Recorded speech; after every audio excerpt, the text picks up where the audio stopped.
I recognize the gentleman from Missouri, Dr. Onder. Thank you, Mr. Chairman, and thank you to all our witnesses for being here. Mr. Hauser, thank you for your service to our country as a combat veteran. But no thank you to the Biden administration for precipitating the worst border crisis in American history. I would say that Joe Biden and his administration were incompetent, but I think it was intentional.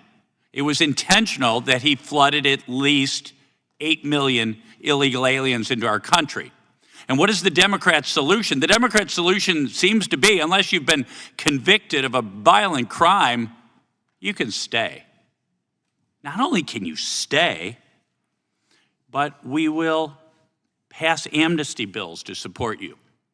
We will block enforcement of immigration laws and endanger ICE officers with sanctuary city policies. We'll give you welfare. We'll give you health care. We'll give you free education. You know, if you want to come here as a birthright tourist, your kids will be citizens, and that will help you to stay in the country permanently. We'll give you free stays at luxury hotels. Oh yeah, Biden and his administration have really done a great job. Donald Trump has lowered illegal border crossings by 95%. Somehow that doesn't count. There are going to be surges later on, don't you know?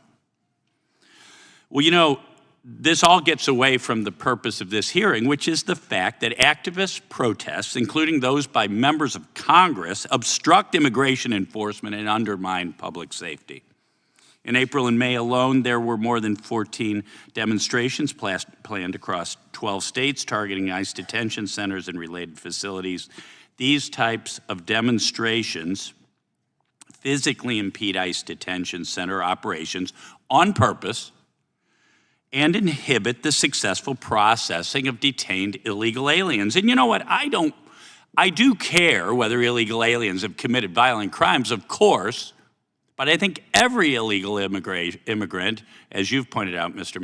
Michkowski, has broken the law and needs to leave. And to me, due process is you prove that they're not here legally, they get the hell out of our country. The gentleman yield for a friendly question. No, I do not. It's my time. You've spoken about 4 times so far in this hearing.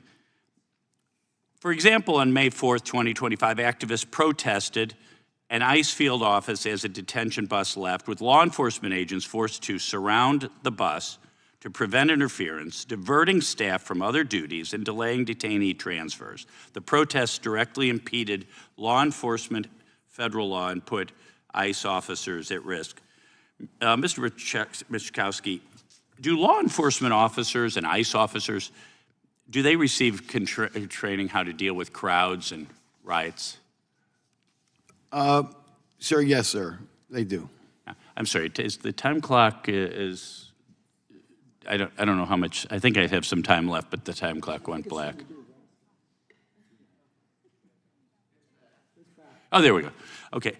How are ICE officials trained to react when a gate would be broken and stormed by a group of raucous protesters?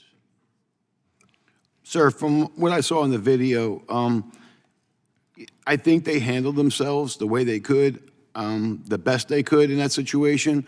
I mean, what I saw was a lot of belly bumping from lawmakers, putting their hands on the officers, whether you agree or not agree. It's unlawful. Yeah. It shouldn't happen.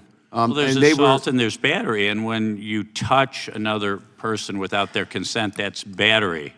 And battery of a law enforcement officer, is that a violation of the law? Yes, sir. Even if you're a member of Congress? Yes, sir. We members of Congress aren't above the law.